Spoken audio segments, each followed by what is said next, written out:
Hello, welcome. It's another Kiki with Kai Kai. I am Kai Kai B. Michaels, and would you like to introduce yourself? Hi, I go by Batman of San Jose.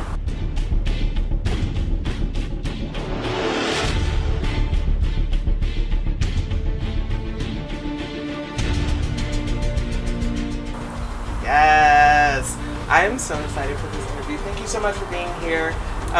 This is a little bit more of an informal Kiki. Just in case you don't know, a Kiki is a gay hangout. We're just going to talk a little bit about some of our loves and our passions and our activism, and we're just going to hang out for a little bit. So thank you for joining us.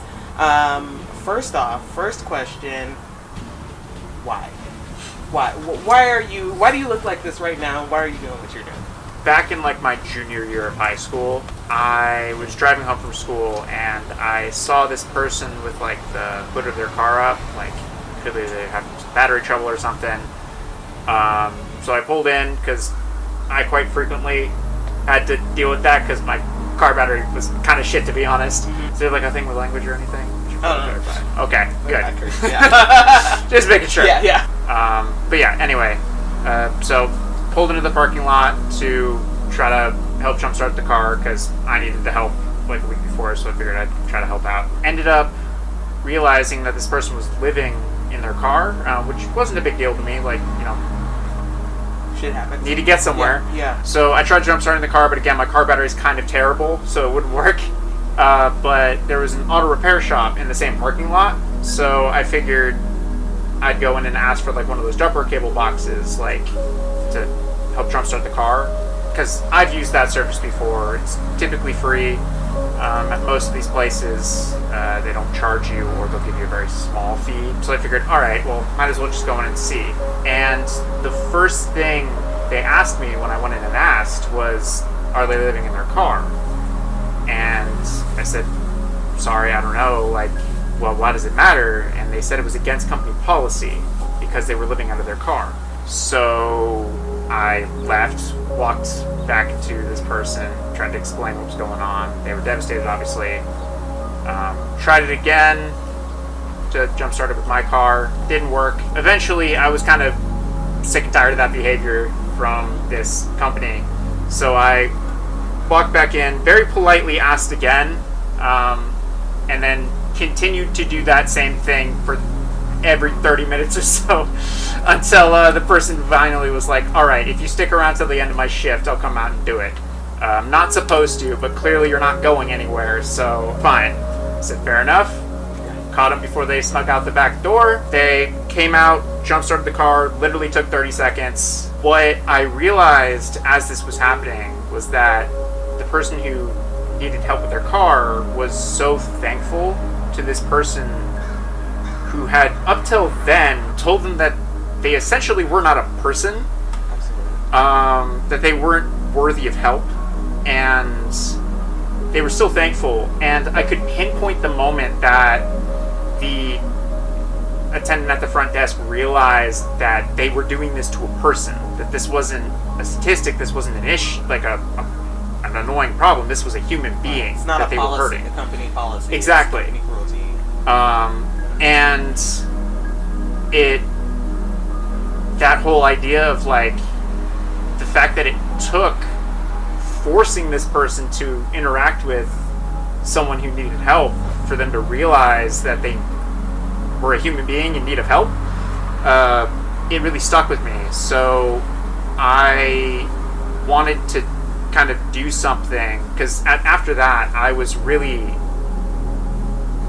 frustrated with how that person was treated and how something so simple that I myself have needed before, right, and was able to get simply because I present as somebody who has a stable place to live, right, can receive, but they for some reason can't.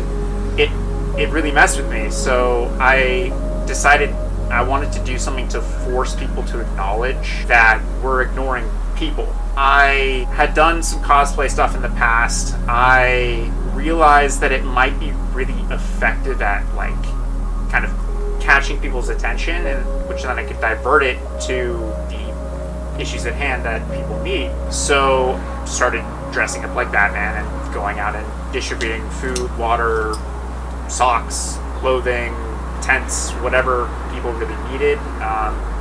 Typically on foot, just walking around my local downtown area and some of the surrounding areas, just handing stuff out to people. For a while I was doing it at night, late at night, because I was unsure of, like, because again, like, when I started doing this, I had a lot of the biases and maybe stereotypes in my head. Like, those were ingrained in me, just because of how we as a society function. You know, those stereotypes and stigmas were ingrained in me. So the way I interacted with people, even though I was trying to help, was very different at the start. So where I was like not trying to talk to anybody, I was just going in and out, just dropping things and then leaving. And if someone wanted to stop and talk, I would obviously stop and talk. Yeah. Very quickly, those stigmas and stereotypes dissolved, because I very quickly realized that they're not true. Right. And you can't sum up an entire group of people under a few different identifying features or anything. Right. And it's just, that's not how the world works. It's just not. Yeah. And I have since then started really trying to work with my community, doing mental health checks, trying to talk to people, see what I can do to help in any way I can, which a lot of times isn't a lot, but I'm, just doing what I can. It's and something. That's It's important impactful. thing. Yeah. Can you talk a little bit about what you do, like on the ground, in terms of, you mentioned handing out supplies, but I just noticed from your social media that you're also doing some organizing. Can you talk a little bit more about, like, the nitty-gritty, a little bit of what you're doing out there? Yeah. So day-to-day stuff, I'm usually out distributing supplies, like I said. The way I do it is I feel like a very different method to, like, a lot of community organizations, like Food Not Bombs, for example. Right.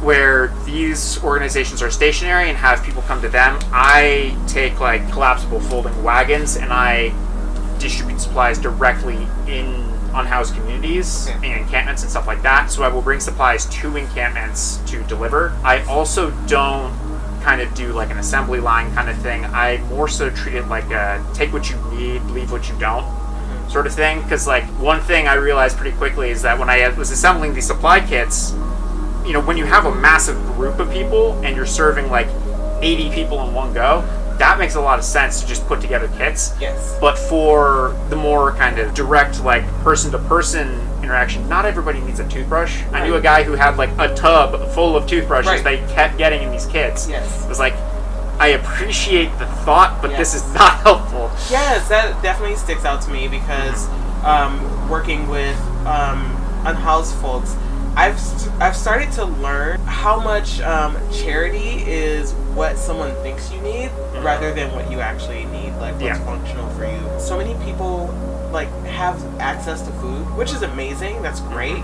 I mean, not everybody, like, it's, some folks are definitely going hungry, but it is so much easier to find food than it is to find most other things that you need to live. And we need things that are not food to live, right? Yeah. We need so many things to exist. And, a toothbrush is a great example of what they were like, yes, these people need hygiene. And it's like, sure, but, like, what about wipes too? Yeah. What about, like, hair care supplies? Yeah. So there's so many things other than some Colgate toothbrushes that you can give out to folks. Yeah, like, a toothbrush is great every time you need it replaced. Right. It's like, like every 3 months. Right. Like, yes. Yeah. So every week is not very necessarily It's really not helpful. Absolutely. So I really try to, like, on that note, I really try to bring, whenever I'm visiting a community for the first time or the first time in a while or just on a regular day, I'll bring, like, a good selection of things. So I'll bring, like, some food item if we can. I'll try to do a hot food.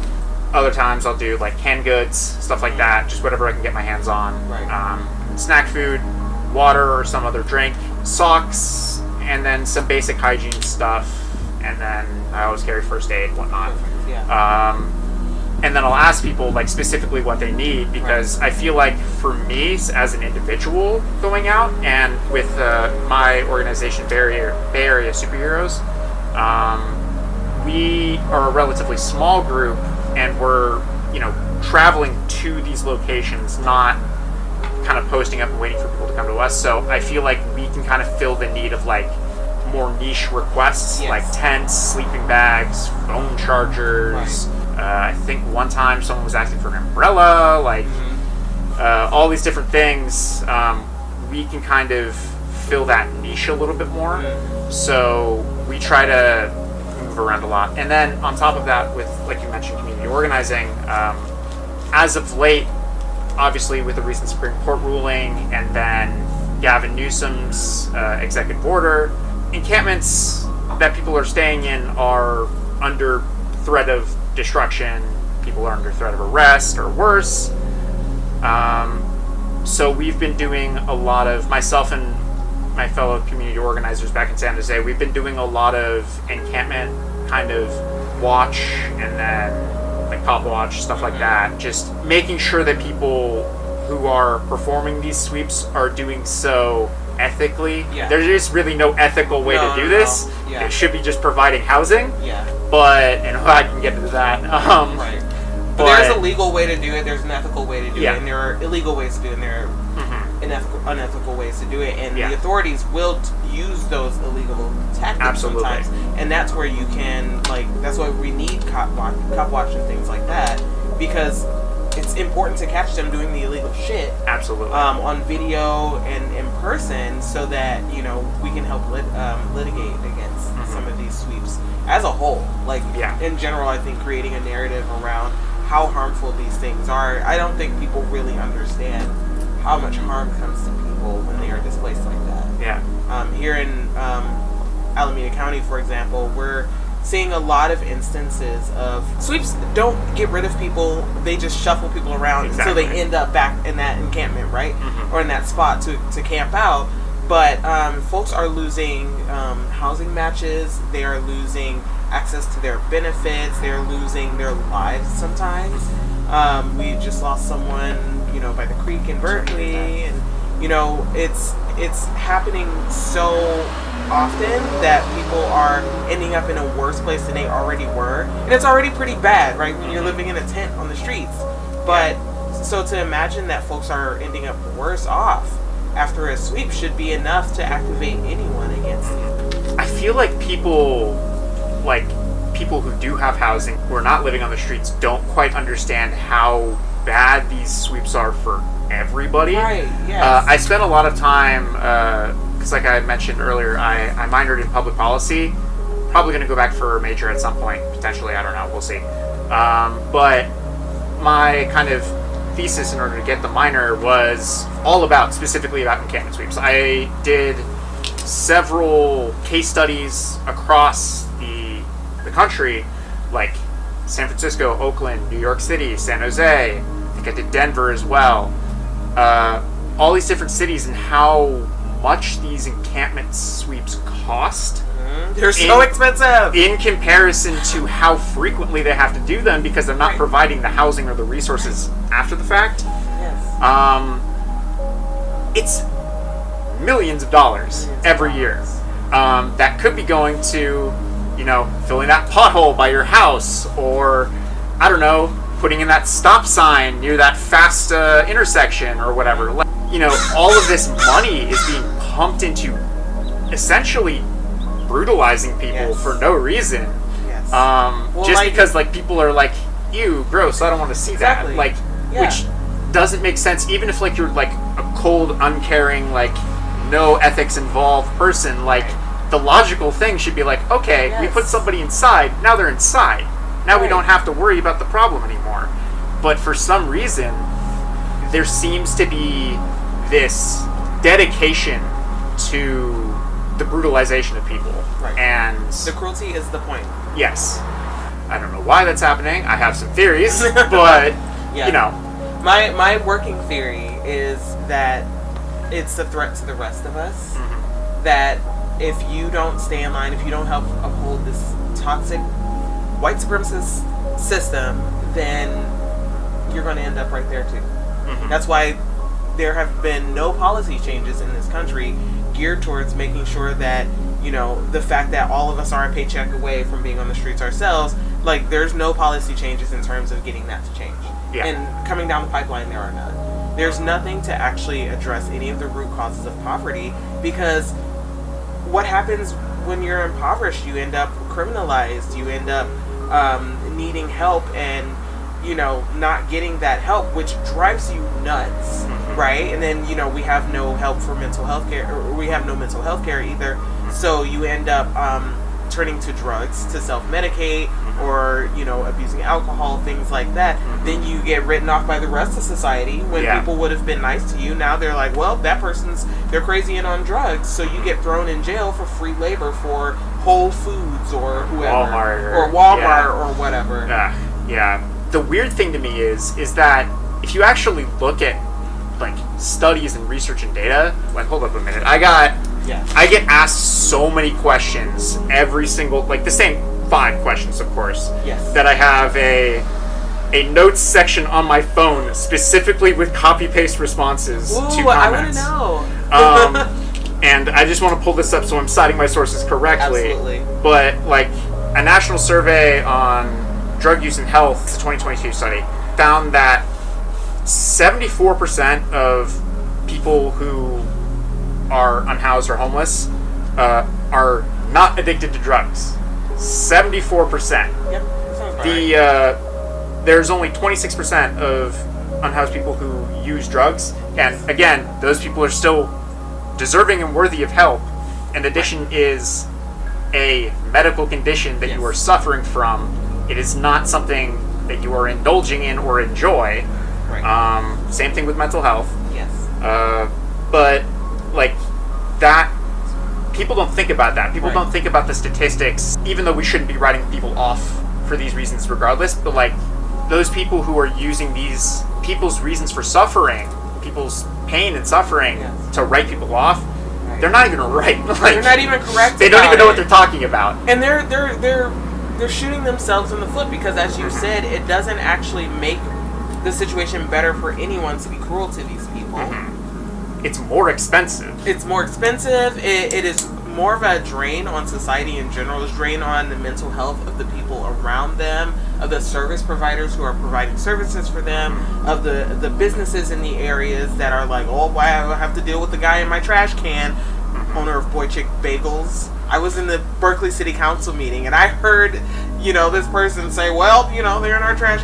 Anyway, I'm not getting. Or the dude in San Francisco in the art gallery with the hose. Yeah, I know about you. We will call you out, bitch. I don't know what your name is, but I don't like you. You're not cool. There was one guy who jumped on to the city council meeting talking about how these homeless encampments need to be eradicated, and how some of these people, some of them might be nice, but some of these people are very dangerous. We need to get them off the street. Dog whistles abound. Some people are really gross about this, and, like, I almost, like, kind of appreciate those folks. My partner made this point that, like, I almost appreciate when people are over the top gross and, like, mean about this kind of stuff, because it makes other people want to distance themselves and be more compassionate. So I'm like, you know, I actually keep talking. Yeah, please, keep popping off. Please make yourself look more ridiculous. Yeah, exactly. Yeah, it's really interesting that you bring that up, because I think something that people are really struggling with is with these stereotypes and these stigmas, and just the fact that, like, they're not true, and even if they are true, they don't write people off. Right. I think it's really interesting what we're seeing with who specifically is clinging to these. The people who are clinging to this are the people who strictly benefit from it. Yes. Right. Don't have to deal with the reality of living paycheck to paycheck. I was at a Valley Water Board meeting, Silicon Valley, like, Bay Area water provider for, like, San Jose. I don't know if they provide water up here. Probably not. Probably not. But Valley Water is basically this massive company, kind of like, it's a county-run thing. I don't know. Bureaucracy is complicated. Yeah, right. Yeah. But we were at this meeting, and because they were about to sweep hundreds of people from the creeks after the Grants Pass v. Johnson Supreme Court ruling came down. We scared the shit out of them, and they decided not to. Because we showed up in force, we got a bunch of people to come, and they turned it down. Of course, it was unfortunate because Gavin Newsom came in after the fact, so temporary when we bought some time, but regardless, you could see, like, in these officials who run the board, you could see how quickly they realized how much of a PR nightmare it was, because who was on their side would not shut up with just this really disgusting, harmful rhetoric that, like, I love that. It very clearly made them realize maybe we should think this through a little bit more, because the fact that a water utility was making legislation is really baffling, and, like, to their credit, I can see why they felt they needed to put in policy, because, again, I can understand the environmental concerns, because a lot of people reside along creeks in San Jose, and I can understand the environmental concerns there, but again, if you don't provide housing, people are just going to come back to the same locations. So if you remove people from these creeks, then, you know, start doing an environmental, like, rehabilitation sort of, what do they call it? I don't know. Once you remove people to start rebuilding the environment in the local area, if people just are going to come back, now you're wasting even more money. Yes, exactly. Because that money that is going towards, you know, reinforcing and reinvigorating the local environment is just going to waste because people are coming back. Absolutely. Because you haven't provided another location. Yes. I feel like this is what we're seeing with a lot of state, local, and federal governments, is that they don't exactly have a plan of where people should go, because eventually they just want to push people to prison, as we discussed earlier. But I think the fascinating thing is that I think eventually more people are going to start getting wise to this. Like, now that this is, you know, technically legal for them to sweep encampments and all of this stuff, I feel like people are going to start to realize that this just doesn't work. Yes. At least I hope so. Right.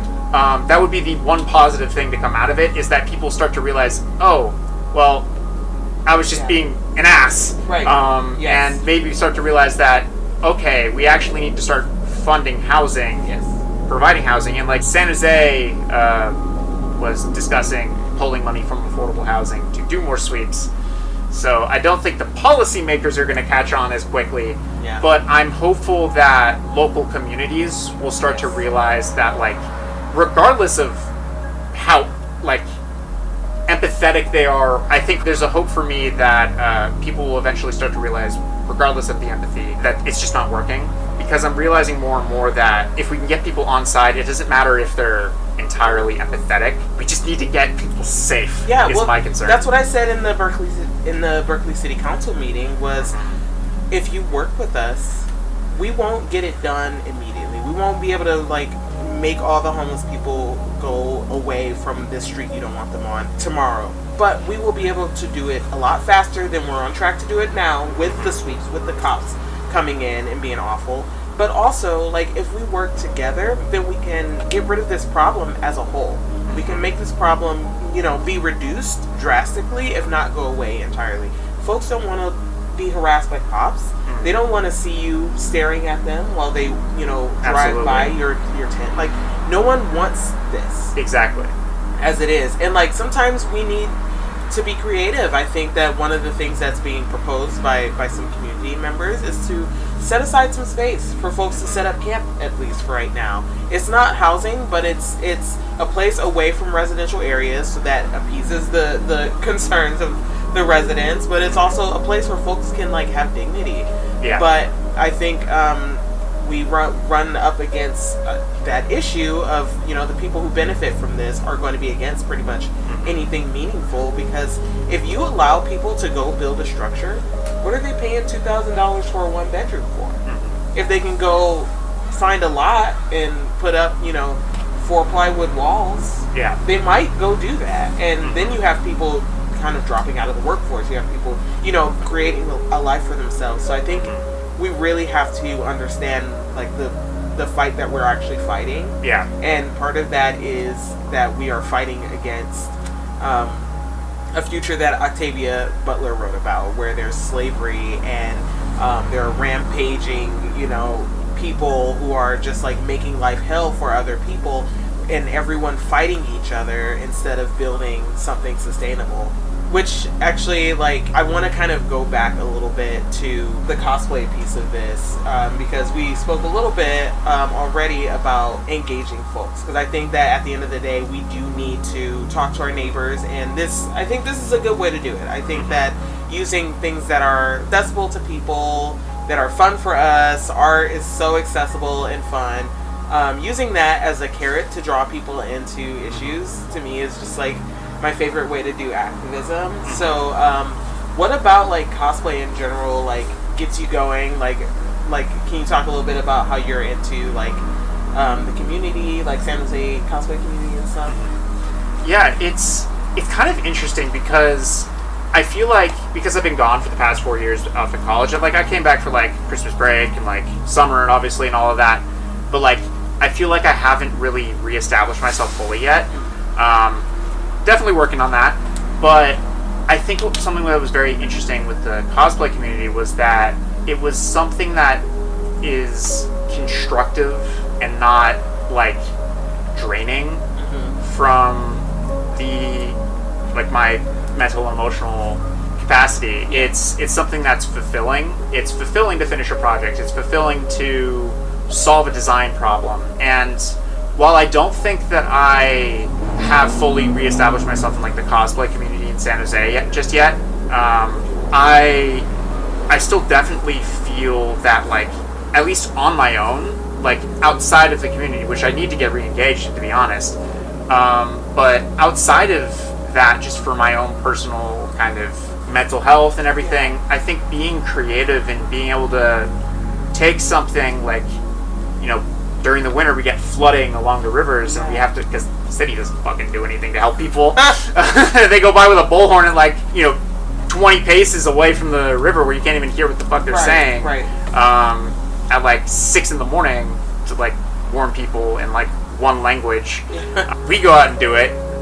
So it's a fun little design challenge to be okay, I need something that's going to be buoyant in water. I love that. Which is mildly terrifying on one hand. From the activism perspective, it's terrifying that we have to be out there and literally pulling people from rivers, because our local government isn't taking care of its people. But on the other hand, it's a fulfilling design challenge for me to be able to make something that allows me to do that and assists me in helping people in a way that gives people something positive, which is something that when I started doing this, I didn't really think would be a big part of this, because again, when I started doing this, the costume was purely a marketing ploy. Absolutely. Purely a marketing ploy. Of course, I'm a big fan of the character, so it was fun. There's some fun aspect to it, but for the most part, it's a marketing ploy to make sure that people are paying attention. Yes.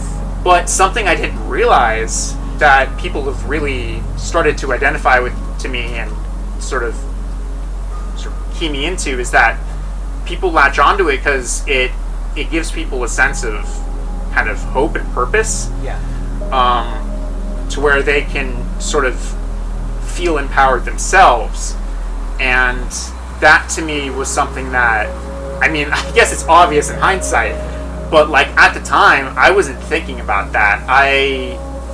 I've realized that the costume really, both to people who maybe are not in the activism space just yet, people who are in the activism space, and then people who are actually out on the street, all of these different groups are identifying with it in one way or another, and it's a positive thing.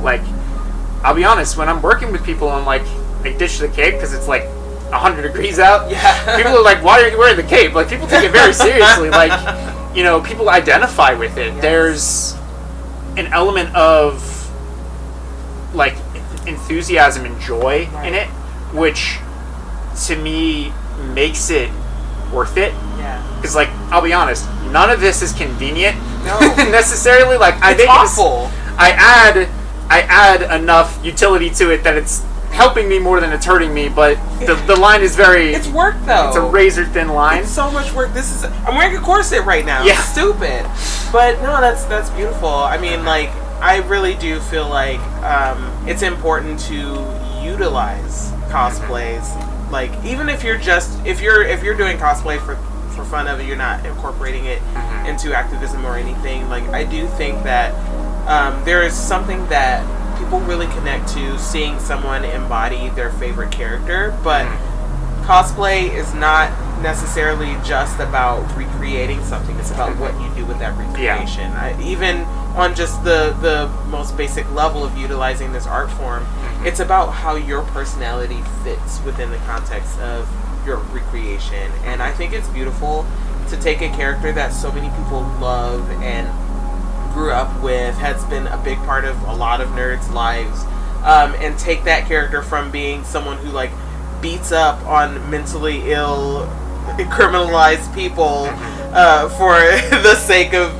the police and the wealthy, and to do the opposite with that. Yeah, the irony is not lost on me. Yes. I feel like a lot of people misunderstand the character, and a lot of like popular culture has deemed that this man is a tool of fascism, where I feel like my personal favorite stories and everything, like, this man is a tool of anti-fascism, anti, police state sort of thinking. But, like, I think it's so important that we use these, because I feel like these characters and, like, these stories that we've, been told as kids or, like, watched as we grew up, like, read in comic books or watched on the silver screen, like, I feel like these stories, obviously all of these stories reflect the real world in one way or another. Like, Star Wars is the tale of the Vietnam War. Obviously the Batman mythos is the discussion of mental health, corruption, police brutality, and how we fight against that corruption, how we utilize our privilege to fight against that. All of these different stories we've been told and read, they reflect our real world, and I feel like if we build these costumes to sort of recreate that, I feel like why not take it a step further? I'm not going to go try to fight clowns or anything. Right, yeah, absolutely. Like, I feel like there's a way where when I'm out working, it's not uncommon for me to meet kids, and like the first time I met a kid out there, like, it was like midnight, I see this kid run out underneath a street lamp, and like obviously I'm tall, dark, and scary in the middle of the night, and like I did not just see what I thought I saw. Like, what is that kid doing out here? Like, it didn't cross my mind that kid was living out on the street underneath this overpass, and it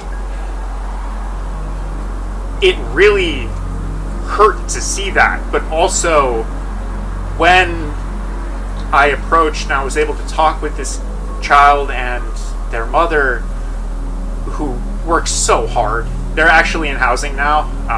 Bless. Yeah. I got to see him go to kindergarten and graduate, which is like, in the grand scheme of things, kindergarten graduation, you're not getting a diploma, but like, for that kid and for that family, that was everything to them. When you've got 6 years of life under your belt, that's fucking huge. Yeah. Like, it meant everything to them. And like, this kid was 3 years old when I met them. Like, they practically still learning how to speak, still learning how to, learning their way in the world, but they knew what was happening to them. Absolutely. And to be able to be the slightest distraction to this kid, the slightest comfort, meant like so much to me personally. And I think to that kid, like, that kid started running around with a piece of black cloth he pulled out of some pile of trash that had been dumped on them by the local neighborhood, because people are fucked. Do not dump your trash. Don't fucking dump your people. shit. And do not do that. If you have like a mattress and you want to try to give it to somebody, ask them before you drop it off. Right. Please don't just drop it on somebody. Don't fucking dump your shit. And it's constantly happening, and everyone's like, oh, look at all these homeless people with the trash. And it's like, where did they get it from? Yeah, it's like, where did they get it from? you know, yeah. Yeah. Anyway. Regardless, but like this, this kid is running around with this piece of cloth, and it's like, I think his mom told me he said it's my shadow, and it's keeping him safe. He said that, and sorry, it always gets to me a little bit, but just take your time, baby. yeah, if that kid can get some freedom from being afraid of the world, because I dress up like a cartoon character, right? It's worth it, because that kid doesn't deserve to live underneath that bridge. Like that kid knows what's happening to him. He's 3 years old and he's telling his mom he doesn't want to sleep under the bridge. He's afraid of the police, that they're gonna come and arrest his mother. This kid knows what's happening. He knows from such a young age that how society functions in terms of like fascism and like police brutality. Like, this kid understands that concept and is afraid of it. Right. And housing isn't working fast enough, but if we can use art and use storytelling and use creativity to empower people to feel safe again, to feel, maybe not safe, but give them some agency. Yeah, agency, or even just like be willing to feel brave. Yeah. Because this is such a scary world for so many people. Yes. And I think that we can use, as silly as it may be, and like, I'll be honest, a lot of people get more of a kick out of it because it's funny than anything else. But like, make it you know what? By all means, if people can be happy, then that's a plus. Yes. I don't see that as a bad thing here. Absolutely. That is a mental health boost, if nothing else. And like being able to laugh, to dance, to sing, these things, they do things to our brains that we don't even fully understand. Yeah. Like I saw something about how like the only thing that's just as effective at helping your brain with depression as medication is dance. Is to dance. All you have to do is dance, and like that kind of helps a little bit. I mean, like, obviously there's a lot to depression. And of course. It's a complex. It's a very complex thing, but like the one thing you can do is you can dance, right? And like I think that we need to, as people who are into art, into storytelling, into these things, like our jobs in life are sometimes just to help people find that outlet, to access that part of their brain, to help heal that part of their brain. So I think that's like I get you. I get what I'm picking up what you're putting down. That's why I followed you, and I'm so grateful that you wanted to come and talk to me today, because I was like I fucking love what this guy is doing. It's so interesting too. Just like even beyond the hope aspect, like I don't know what it is. Like I don't know if it's the right term, but like from a sociological perspective, just how people interact with it is fascinating. Because of how, in a positive way, it's not a negative thing, it's a positive thing, where it is almost like an icebreaker where I don't even need to say a word. You don't have to where fucking people, do anything. People will talk to me because, because people, this is like one of the most popular characters in all of fiction, arguably. Right. Like, people who have never read a comic book know what Batman is. And people identify with that. Everybody, like, even like, older people, like, I met somebody who watched the original 66 TV show with Adam West and was like, yeah, that was my childhood, and that was their opening to talk to me. That was their... And it was rewarding for everyone because they were able to talk to somebody and actually have an output that isn't solely related to their immediate survival. They're able to enjoy talking about something that's not life dependent. Yeah. And it really opened my eyes to how much of a tool the costume is as well. It is a communication tool, 100%. People are, I feel like, even with I've encountered people who are suffering from a mental health crisis or a drug addiction situation, and it's been people always ask me are you worried that that's gonna cause anything negative? And of course there's always a concern. Someone might have a bad day. Absolutely. But everybody has bad days. Yeah. So I don't really care. And looking looking insane like this actually kind of helps someone in their bad more day. often than not, it helps kind of ground people, because whatever they're experiencing is less absurd than what I am presenting myself as. And it helps ground people, weirdly enough. I found more often than not it helps ground people. And it's fascinating. I don't fully understand it myself even, but I know that it helps in a weird way. It's it's an identifier that this person is here to help me, not hurt me. Right. Despite the popular characterization of the character in recent media, where they're the Punisherization of this character, which I hate. I hate it so much. Yeah, absolutely. Bring me back Shakespearean Batman. Yeah. Side note, I loved the recent. I saw the recent Robert Pattinson, Matt Reeves Batman, as the thesis of that movie is critiquing the Frank Miller Dark Knight Returns depiction of this character. Perfect. And turning it into, ironically, Frank Miller's Year One depiction, where it's working with your community. Thank you for that, because I fully expected to not like Robert Pattinson's Batman. I was worried as well. But I was like, okay, I'm into this, but I wasn't able to really put my finger on what was kind of what was giving. And I think that's, to me, it's a critique. It's a critique of Zack Snyder's Batman. Right. It is the entire point of the movie is that he starts out as this overly violent psychopath. Right. Yeah. And at the end of the story, might not be completely healed. He's definitely still a mentally hurt, a deeply hurting person who needs help, and is starting to get that help through the connections that he builds throughout the movie. But he's starting to realize that being this punishing, vengeful person isn't accomplishing anything. And that you need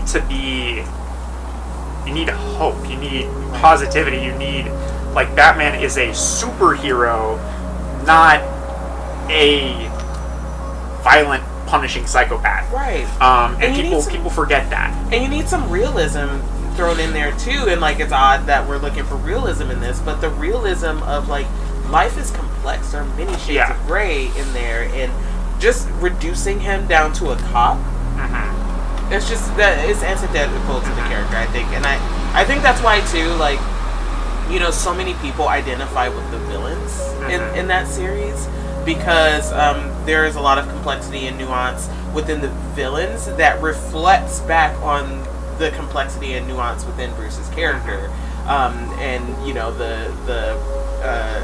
the schism between Bruce and Batman, how those two things interplay. It's a really good way of bouncing back and forth this story and these overarching narratives off of each other.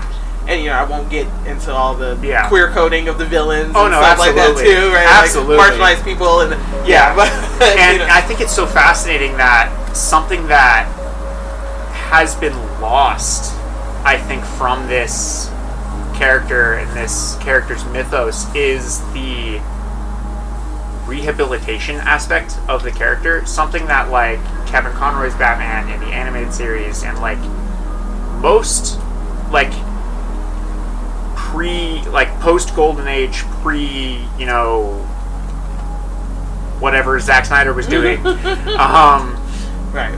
Batman may not always be the nicest person, but he's always not always the most, charismatic, friendly person, but there's always a seek to heal, a seek to help, and I feel like we need that more nowadays. And because again, like, a lot of these, so-called villains are deeply hurt, troubled, suffering people who need help, and more often than not are right in more than one aspect of their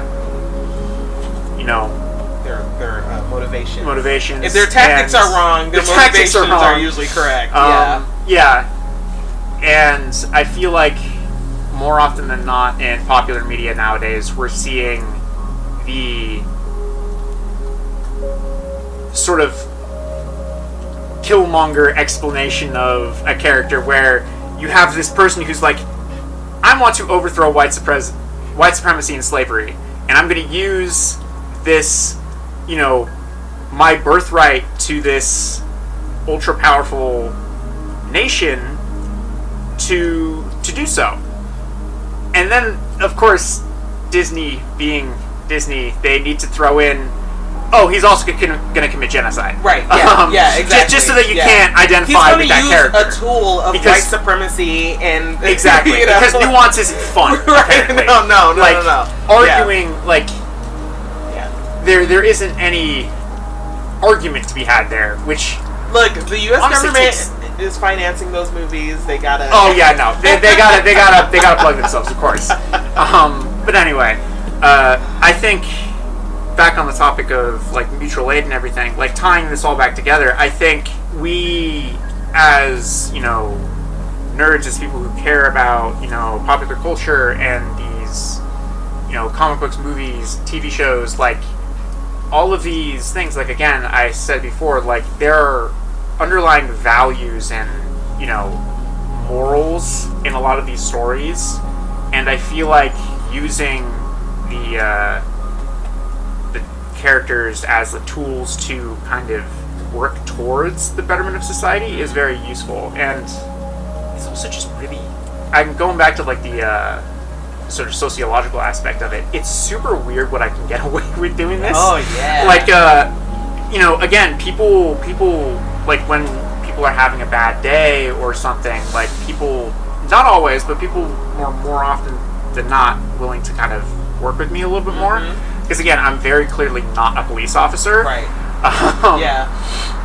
And then there's you're so disarming when you're dressed up that like people are just like already trying to figure out what the fuck to do with you. So while you're talking at them, they're like, okay, sure, you've got them on their back foot. Exactly. And it's such a good strategy. And it doesn't just work with people I'm working with; it works on city and local officials as well. Right. I've been able to, and I need to start doing this a bit more, I feel like I fly a little bit under the radar in terms of the activism scene. I feel like I'm more seen as charity than activism. Want to make a very clear distinction here. I'm not a charity service here. This is, I would love to get 501c3 money, but, because it would make everything a lot easier, but, I'm not a charity. This is, I want to seek social change. And mutual if you're, mutual aid is the key term. Mutual. Yes. And I feel like something that's really helpful with this is that it is so disarming, because I feel like a lot of people who are, hesitant to getting themselves involved in mutual aid spaces, which you should, honestly, if you're sick and tired of being stuck at home, you're going to meet people and you're going to be out doing something. You might even get laid. You might meet somebody. I'm serious. Like, people who are into like being nice are hot. Okay? Just saying. But yeah, like, you will meet people, and I think that's something that I've started to notice, is that people who are into popular culture and media who maybe are not active in their communities have identified with this and started to get more active. I'm not going to say that I'm the sole cause of that or anything like that, nor do I want to say that they wouldn't have done this without me being there, but I'd like to think that this whole sort of persona costume thing that I'm putting on helps sort of kind of inspire people to do something, and it's inspiring me. I'm like, how do I join you? I mean, honestly, like, it's a lot less glamorous than it seems, I'll be honest. Like, you get dressed in the morning, you know, you brush your teeth, you take a shower, you get dressed, you know, you get in the car, you go to the store, load everything up, and then you park somewhere and, like, unload everything, walk around, like, I'm a glorified delivery person, is how I like to describe what I do, which I know might sound a little bit reductive, but I also like to, I'm very wary of the whole white savior complex. Yeah. Do not want to fall into that pitfall there. Especially because so many people who end up in these situations are marginalized backgrounds. Yes. Disproportionately black and brown. Yeah. And that was something I found very interesting when I started doing this, and especially once I started getting more invested in doing this as well, like, because I was around for about a year or so before COVID-19 and 2020 and everything. So after that, I started masking up and everything, and I was, you know, fully covered head to toe. And something I realized was that people, like, weren't able to identify any sort of race or gender behind me.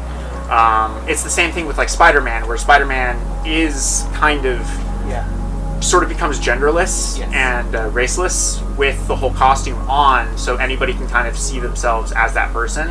And I found that it's very, I like that. I like that aspect of it, of where I can kind of remove myself and my own racial identity, gender identity, and allow people to kind of perceive themselves as the person, you know, helping people. That to me has been very, I think, something positive. I don't always, like, fully cover up head to toe, obviously, but just because, like, I'll be honest, in, like, 100-degree heat, it's just not practical. I'm sorry.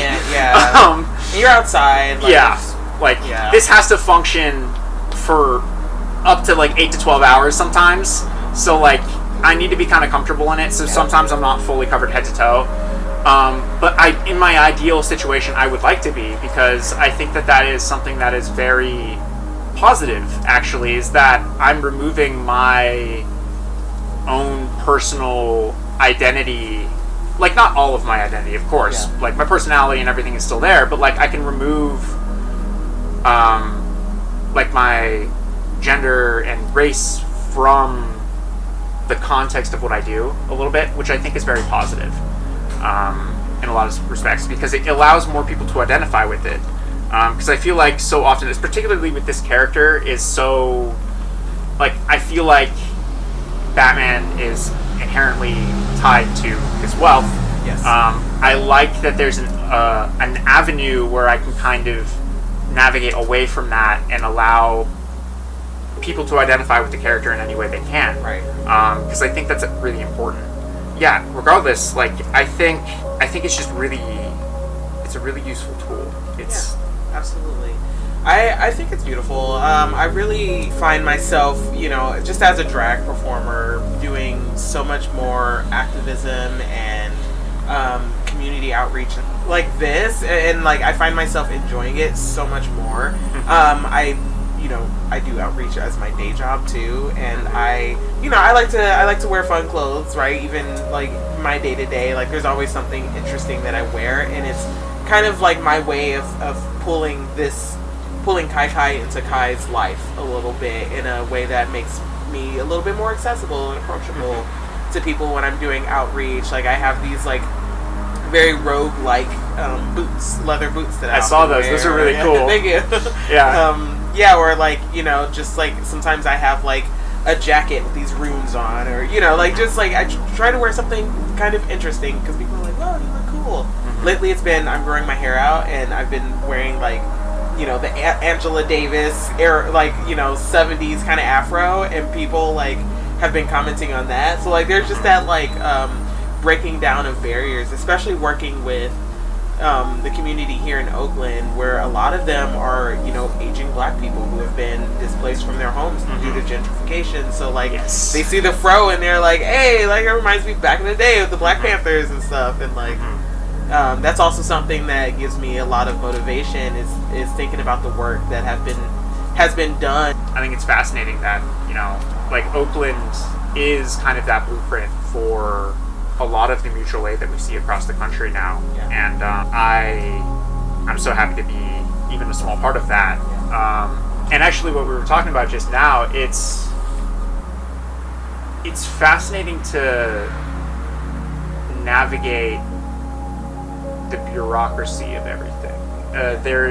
Because this is so inherently tied to the function of local government, I feel like a lot of people don't, like, everybody's so concerned about, like, the national level, like, oh no, it's either a person complicit in genocide or a domestic terrorist.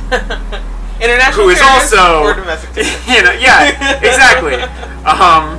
So it's we like, are the number one terrorist in the world. Yes. USA. Yeah, so fun. No, you're totally good. Like, I feel like everybody's so concerned about that, when in reality, it doesn't fucking matter who's in the Oval Office, right? Like, they're all playing the same game, just slightly different tactics. It's all APAC. Yes. It's all these different, it's all cops.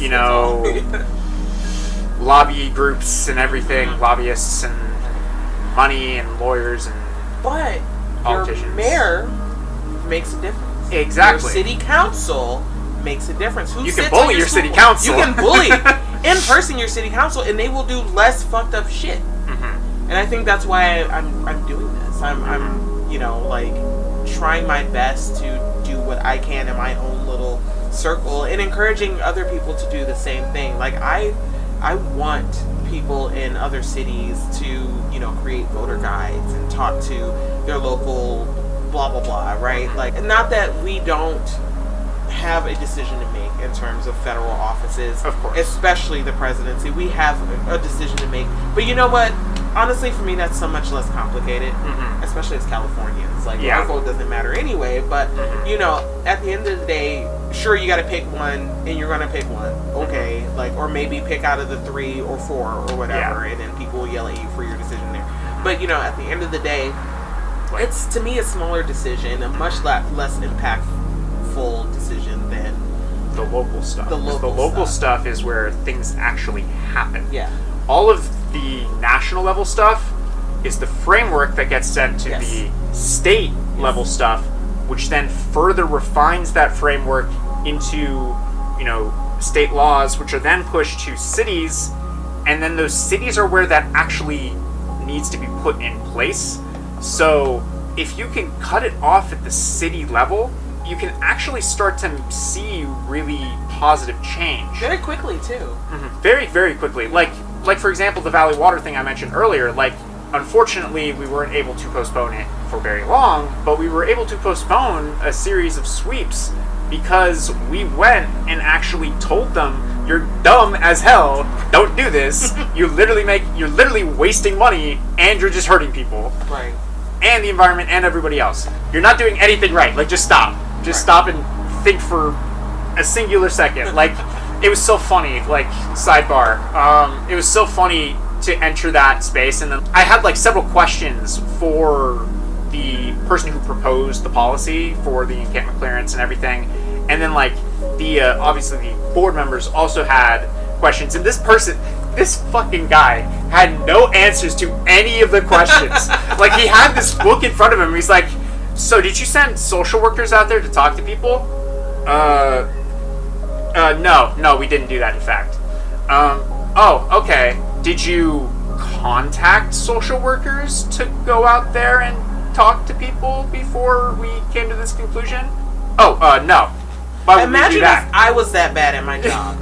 Like, come on. I would have been fired. Like, I feel like, you have the power of the United States government behind you right now. Like, be a little bit more creative. Like, Please. I think that's just the thing. Politicians your local politicians are looking for the quick and easy route. Yeah. With exceptions, maybe there's a good local politician in your area. Good on them. But more often than not, especially in Silicon Valley, what we see is these politicians more focused on the local economy than anything else. Yeah. The decision to work within, the housing space and everything is solely focused on making sure that the environment is nice and clean for the Googles and the Apples of the world who are coming into the space. Absolutely. I'm looking at you, San Jose, which is going to be owned by Google eventually. But these sort of local level politicians are still beholden to the people to a certain extent. Like, obviously you hear horror stories in certain southern states of people in the city hall meeting, protesting, and them just being like, fuck them, we're going to do whatever we want. Right. Obviously you hear that, but at some point something has to give. Hell, if you have the unfortunate case of living in a homeowners association or something, and you have people telling you what you can and can't do on your lawn or whatever, even on that level, you can push that. Yes. I feel like people don't fully understand the weight of how much working on the local level can have. Because the thing is, organizations like the National Homelessness Law Association, I'm not 100% sure if that's the actual acronym. I always get it wrong. I'll put it right there. Thank you. Yeah, just right here. Yeah. Love them. They're a great organization. But they are having a challenge. If they're a national level organization, they are having to play whack-a-mole now with the Grants Pass v. Johnson case. Anywhere it springs up, they have to be like, nope, gotta stop it there, gotta stop it there, gotta stop it there. Yeah. They can't necessarily do that to their full effectiveness. They have to be focused on a national level push to a certain extent, or at least larger states. But we as individuals and community is the key, I think, can push on the local level to actually make a lot of difference. And I think that's something to keep in mind is I don't want to tell anybody that one person cannot make a difference, because obviously you can as one person. Right. But it's kind of boring to do it on your own. Get together with people, and you're going to be so much more effective. Yeah. And I think that's why these politicians have been able to get away with just being the absolute worst and completely neglecting their constituents. Is because we are so distracted. We are very much engaged in so many other things that we're not engaged civically.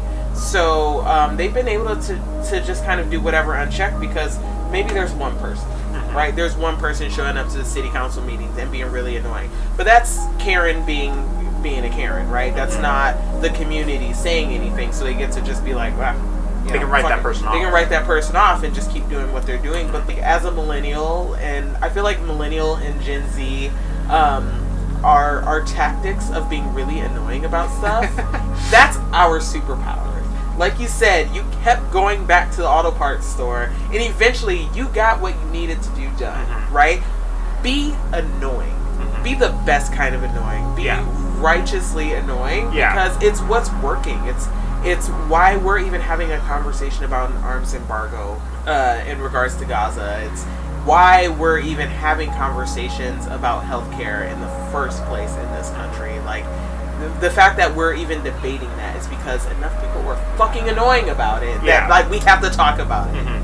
And if your concern is oh, I don't want to be mean, you don't have to be mean to be annoying. I want to make that very clear. So nice. You could be the nicest person on the planet. And again, when I went into that auto repair shop, I was very polite. I did not. It's actually better to be nice. Yes, it's better to be nice, honestly. Yeah. Sometimes being mean works, but not all the time. Right. Not all the time. It's a tool in the utility belt. It's the tool in the utility belt, exactly. Yeah. But I'd rather approach it from I'm going to be really nice, but also you can't fucking get rid of me. Yeah. The resilience is key there. You have to be the most stubborn fucking person imaginable. Honestly, that's where all this comes from. It's all a facade. Yeah. It's all a facade. I'm not doing anything special here. I'm just stubborn as hell. That's what it is. You just need the right kind of dumb. Just be the right kind of dumb. Like, it works so well because, you know, they can't write you off because you're being rude or whatever. Yeah. But also, eventually, you show up so many times, people just get tired of it and they just want to move on. Yeah. Especially if you have a large enough group of nice, annoying people, then you start to see some real change. Community. Exactly. Like, community is so key in this, and I think even if you cannot be there physically, and this is something I want to say, like, I feel like a lot of people feel that they can't do anything because they might not be physically able, which is totally understandable. I have people messaging me all the time, like, I want to do something so desperately, but, like, I cannot leave the house. Like, I'm immunocompromised, I have mobility issues, stuff like that. I totally can see where that feeling can come from, where, like, you feel like you can't do anything. That's where online spaces come in. Like, I'll be honest Oracle with you. exists, yes. Right? Like, I am so bad at keeping a schedule. It's a wonder I made it up here on time. But I was the one who was late. But, like, we need people who are in the online space, you know, putting up the information for people to see, you know, getting people organized on the, you know, the back end. Like, you can do so much from just inside your house. We got the power of the internet. You know, I think every single person should feel empowered to be able to do something in some way, shape, or form. Not everybody might be able to do it in the same way, but I think it's so important that we allow ourselves to use what we have to our advantage. Like, you know, I'm not, you know, a computer science person, but, you know, I'm sure there's a computer science person who would be able to, you know, develop a website with a bunch of different links to different resources and, you know, make some of my stuff look a bit nicer and actually develop the internet presence for a given movement. Or things like maybe you are into, like, talking to people, so you can be a resource if we, you know, if there was able to be some sort of, like, network for, like, buddy sort of thing. Like, I'm having a rough day, I need to talk to someone. Exactly. You know, like, you can be a buddy on the other end, or you can help come up with ideas for things. There's just so many things you can do. Yeah. And I think that, like, just doing some research, once again, my partner has been amazing in doing research on local candidates and, like, compiling information about them, figuring out, like, if there's, like, drama in their races and stuff like that. And I sit down and I talk to them using the information that, you know, the guy behind the computer gave me, right? So, like, there's so many different ways we can fit into this revolution. I think that we're finally in the revolution. Yay! I announced it. It's official. We're in the revolution.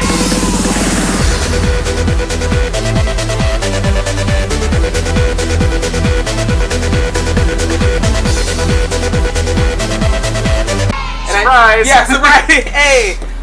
And I think this is exactly how the revolution, a revolution that is needed right now, and a revolution that is going to yield the kind of results we want to see, has to look. It has to look like building mutual aid networks from the ground up, figuring out how to restructure our society, both within the parameters that are already set up, and also within new parameters that we have been able to decide later on. I think that, you know, this is a great way to get involved locally for a lot of people. Just doing some little tiny things, because these little tiny seeds that you plant are going to sprout one day. If you are aching for revolution, I'm sorry, we're not, I don't know, throwing Molotov cocktails. Maybe this is a little bit less exciting in that way, but it's exciting because we look sickening. Let's just take a moment for the looks. Yes. It's funny, I don't actually do, like, for as much as I wear this thing, I don't actually take very many good photos with it on, which is so interesting. Yeah. I spend all the time making it, and I'm just, like, doing, like, the dad recording, right? Like, wow. You know, just, like, sitting there like, hi, I know how technology works. Right.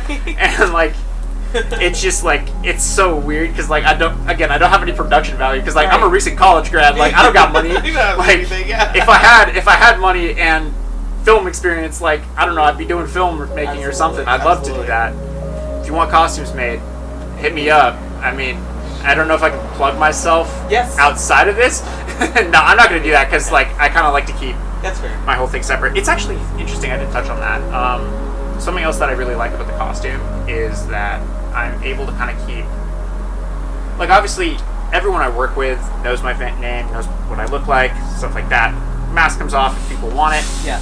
Some people don't. Some people don't want to know anything about me, Right. which is also very interesting. I think that's also part of how, like, the sociological perspective coming back in, where it's like it's very helpful because they don't know who I am. Right. I like having my personal identity separate outside of all of this because I think that it kind of takes away from my goals. Like, it's, you know, like those feel-good news stories where it's like, oh yeah, this kid's selling lemonade and is, you know, to buy blankets to go give to people living on the street, and they spend all their time talking about that kid, how that kid was raised, you know, what that kid ate for breakfast, Right. like all of that stuff, and then you give like a fraction of a second to the actual issue. Right. What I found is really useful with the costume is that when I do media stuff, and I do a lot of media stuff, more media stuff than I'm really comfortable with, to be honest with you. I don't really like doing news stories because I don't like cameras being involved with what I do. I don't film people.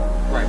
I do like a video before maybe and a video after usually. Yeah. But like, media has to happen. You have to get attention out there somehow. But I find that the costume lets me control the narrative because they don't get to know everything about me. Right. They get to know what I tell them. Yeah. And it allows me to be more in control of a given encounter with media so that I'm able to actually talk about the real issue here. And then, you know, they can have their little clickbait advertising, ooh, look, it's Batman. Yes. But then also be like, hold up, you don't get to talk about Batman too much because there's only, the costume only gets you so far. Yeah. Like, at some point you need to talk about something else. Right. Because if you don't have my name, you don't have where I went to school, you don't have what I ate for breakfast. Oh, I love like, that. You don't get to focus on that, so you have to focus on the issue if you want a story. I just wanted to throw that in there because I find that so useful for media stuff specifically, and I find that, again, I found my niche in sort of like working on the smaller scale. Right. So that I can kind of do the media stuff to get the attention on the issue, whereas a lot of larger groups don't want to do that, and I totally understand that because it does feel extractive, and if you're not careful, it is extractive. It is, yeah. Usually it always is. There's always some sort of extractive element to it, so you have to be really careful.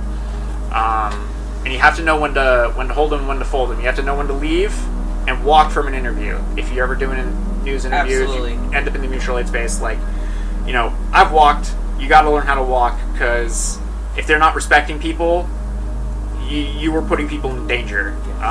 So you have to know when to walk. Don't be their tool. You can use them as a tool. Mm-hmm. We've talked about so much. Is there anything else in particular you kind of want to signal boost? Or you want to let people know any other perspective you have? Well, of course, encampment sweeps are going on all across the country. In San Jose, they are only starting to ramp up.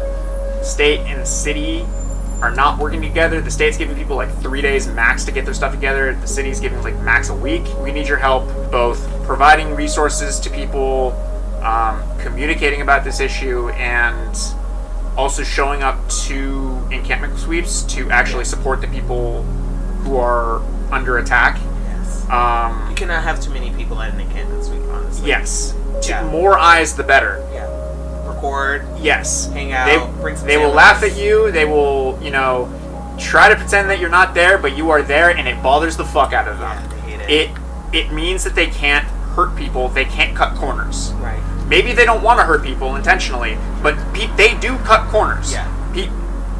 They're working their day job, and again, they are just trying to support their families. The people at the top don't get the excuse, of course, but you know, people cut corners, and by us being there, watching them, they can't.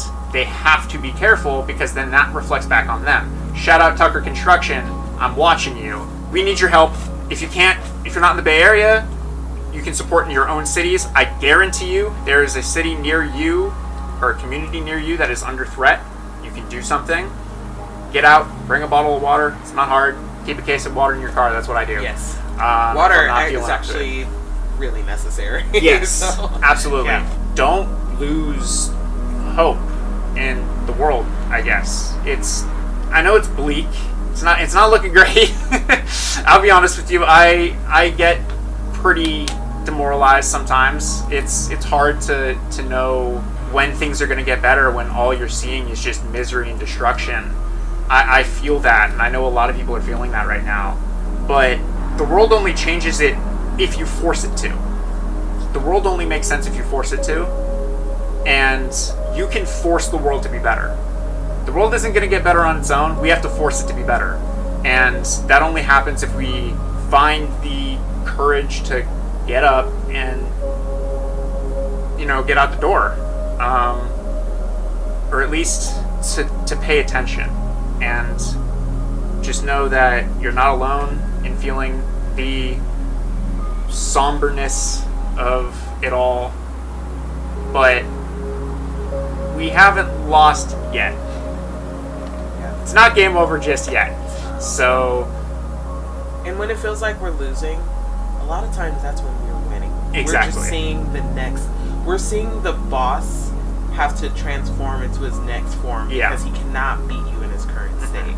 That's how you know you're getting closer to the end. If they're fighting hard, it means we're making them fight hard. It means they have to. They feel like they have to. Absolutely. So just know, if you are pushing and you're fighting, you're making a difference. Even if they're hitting you back 10 times harder, it's because they feel like they have to. You're scaring them. And you know what? I think that's okay to put a little bit of fear in their hearts. It's okay. They deserve to be afraid, because what they're doing to people is not okay, and that needs to change. And if they have people's best interests at heart, they have no need to be afraid. But very clearly, they don't feel too comfortable right now. So let's let them be afraid. Yeah, let them be afraid. Do what you can to make people uncomfortable. Get things done. Help people. Yeah, I'm going to keep going in circles if you let me keep talking. Well, you're my hero. You are a Thank you. hero. I really appreciate you so much for being here. Yeah. Honestly, you gave me the excuse to come up to San Francisco and, get some stuff done as well. I appreciate it, and I appreciate giving me the ability to talk about everything, because I don't talk nearly enough about this, on my own. Mental health is an important thing, and I think, honestly, this can be kind of cathartic for me. So I appreciate you giving me the ability to talk. Yeah, well, maybe we'll chat again sometime. I'd love to. Yeah, that's awesome. Thank you so much for watching. Yeah, we had such a great time. I really appreciate you all watching this. Please like, comment, subscribe to the channel, share with your friends. Engagement does help, and I think this is a really important conversation that we had. So once again, I want to thank the San Jose Batman for